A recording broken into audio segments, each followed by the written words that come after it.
Hello book lovers and welcome to Book Talk Radio Club. My name is Claire Perkins and today I'm talking to author Diane Shute. Diane writes romantic historical fiction and her two books, After Midnight and Midnight Crossing, are set in the 1830s in England and France. Midnight Crossing won Best in Romance at Book Talk Radio Club's Awards in 2018. Hi Diane, first of all welcome and thank you for coming back on Book Talk Radio Club. Hi Claire, thank you so much for having me. My pleasure. Would you like to give Book Talk Radio Club's listeners a brief synopsis of After Midnight? Oh, After Midnight was actually my first book, and it's kind of just a fun story. I actually wrote it for my mom. All right. Yeah, so it's the story of Alex, who is a horse breeder, and she is just totally into her stable and everything that she's doing. She's kind of an intense character. She gets involved with her twin sister, who needs her to trade places with her so that her husband doesn't know that she's in the family way because it's not his baby. And so she coerces Alex into swapping places with her. And Alex is about as unready to go to London as poor Lily was to end up on a horse farm with no one to talk to. But so it's just a story of Alex and Lily's husband, Lord Griffin, and how he came to wonder about the changes in his wife. So it's just kind of a fun story. And what about Midnight Crossing? That's the second book in the series, isn't it? Yeah, Midnight Crossing is a little bit more intense. Alex has to go back to France. Her uncle wants her to go back to France with him, and he wants to restore her life, meet the king, and that sort of thing. And she is prepared to do it, even though she doesn't want to leave her horses behind. But there's also a rather sinister character from her past that she doesn't remember because she was just a girl when she went to England. And he ends up kidnapping her. And so Midnight Crossing is a little more adventurous. It's a little more intense and tells more of the backstory of Alex's life before she went to England. I believe these are the first two books in this series. When do you expect to publish a third book? I mean, I know before I was interviewing we were talking about your problems with your site. So when do you hope to publish a third book? Any idea? Well, I've made several drafts, and now it's just a matter of putting them back together and finishing up the final story so that I can have it get an editor to work on it for me. Hopefully, I'm really crossing my fingers that it'll come out next year, but that's kind of pushing the publication timeline, so it might be early in 2021. The story for both books are set in the 1830s in England and France. What particularly attracted you to this time period? Oh, I've always loved the Regency period and the Georgian period, and I thought, and then, when I was reading War and Peace back in my high school days, it's just kind of always amazed me that after Bonaparte abdicated the throne and the coalition took over Europe, it's just kind of, there's like a void in the literary world. It's like everything is either Georgian, Regency, or then it goes later on into the Victorian era. And so it's just kind of a fun time of change. There's not quite any railroads yet. There's not quite any steam engines yet. I mean, it's all brand new. The Industrial Revolution's going on, and it's just an exciting time of change for the general population. So it seemed a colorful background. I remember I used to read the books of Jean Plaidy for fictionalised histories of European royalty and Victoria Holt for Gothic romance. Actually, it was the same author, of course. She just wrote under different names. Which particular author inspired you to write historical fiction? Oh, all of them. I've been an avid reader ever since I was small, and in this area. And this is kind of a segue into John Steinbeck and Alfred Hitchcock and that kind of thing. there were a lot of literary works from this area, and Alfred Hitchcock had a summer home in this area, and he did a lot of his movies here.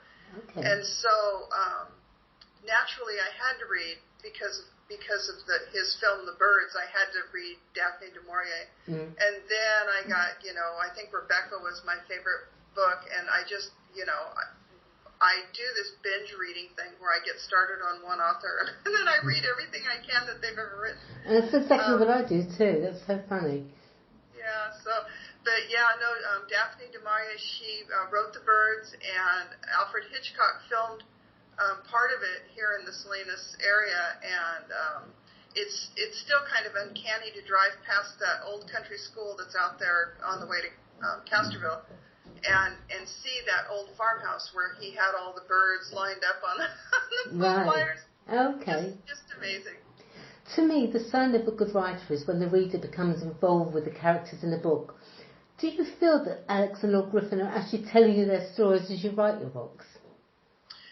They do. They have a tendency to kind of take over, and there's been more than one scene that I've written that just unfolds totally different than I think it's going to unfold. And one of those scenes actually was in Midnight Crossing when Lord Griffin first goes up to the farm and meets Alex in her own environment, and he kind of stumbles into her office, and they have this conversation, and I had no idea.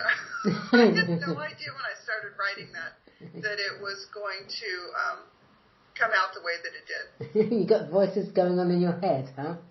Exactly. Both books centre around horse racing. Is this a particular interest to you, Diane? Oh, it is. My very first horse was a retired thoroughbred quarter horse off the track.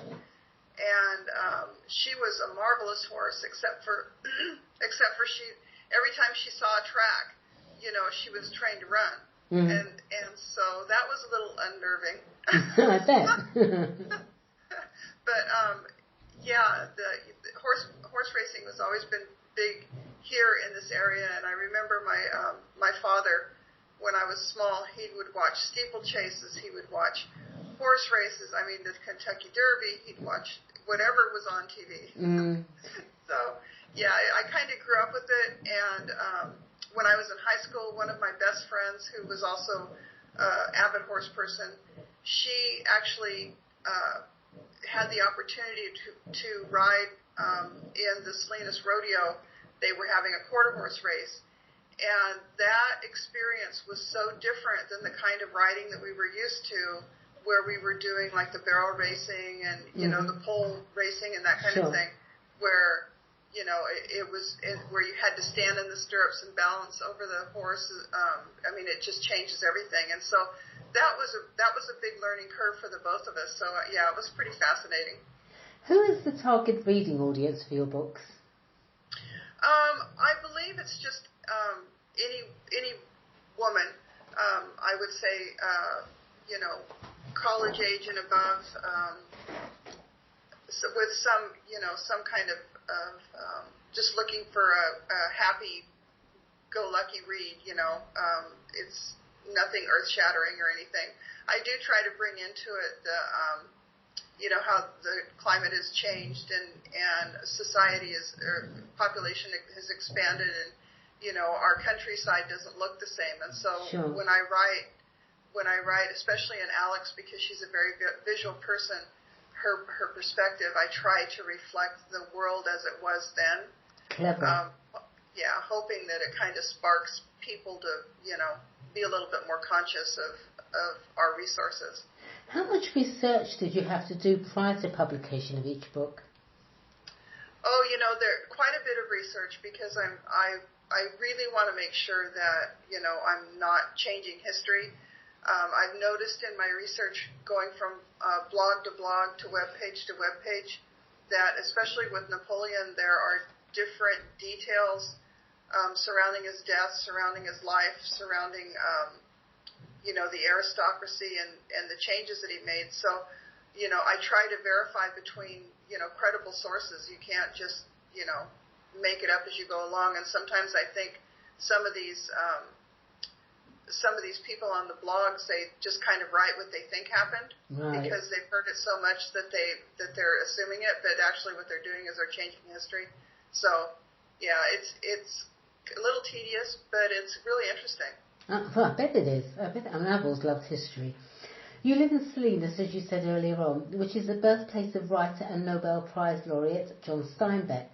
And I can see that Salinas has beautiful historic Victorian homes, quite packed ready for a writer of novels that are set in the 1830s. Where's your special writing place? My special writing place actually is in my house. There are beautiful places in Salinas.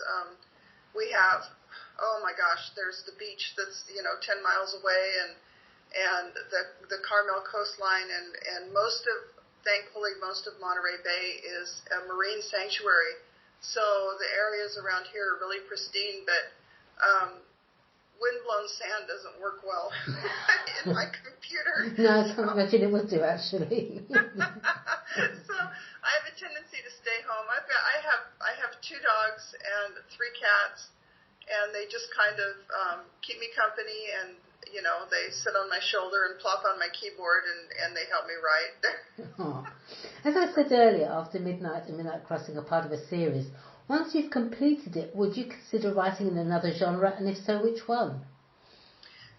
I've thought about just going to more contemporary romance because it really wouldn't take as much research, and that's, I think probably the historical research is the larger part of the work that's involved, and writing contemporary would be so much easier because we take everything for granted, and all of a sudden there's no phones, there's no even the mail service in the 1830s was different. I'm sure. So we have so many pleasures that we just take advantage of, and it would be a lot easier, I think, to write a romance in modern times. You've been receiving some great reviews for both books over on Amazon, including excellent until the last page, and this book grips the reader from the first sentence. Nice reviews. As an author, what was the best moment for you? The best first review or the first sale? Absolutely the review. I really care about what people think about my writing, and I really want people to enjoy my books. And, they kind of have a little twist at the end. They don't quite go as the reader expects it to go, and that's kind of my own penchant for the like Daphne du Maurier. You don't think her books. You think her books are going to go a certain way, and they're just a little odd, And so that's probably where I'm getting it from, but hopefully people don't get too mad at me and and throw the book across the room when they're done with it. I don't think so. From what I can see from the reviews you've got, and those are just 2 of them, I don't think anyone's throwing the books across the room. So apart from Amazon, is there anywhere else that listeners can purchase after Midnight Crossing? Oh, sure. There's the Kobo app. Apple Books have them. Google Play has them. Almost any online forum would be a place to get an ebook. And then bookstores, of course, Amazon, you can order a hard copy. There's Barnes & Noble can get them, and it's just you might have to wait a few days because they don't often keep them in stock. Okay. All right. Well, thank you, Diane. That was great. Thank you for your time, and thank you, everyone, for listening to Book Talk Radio Club. Thanks, Diane, and bye-bye. Thanks, Claire. Have a great day.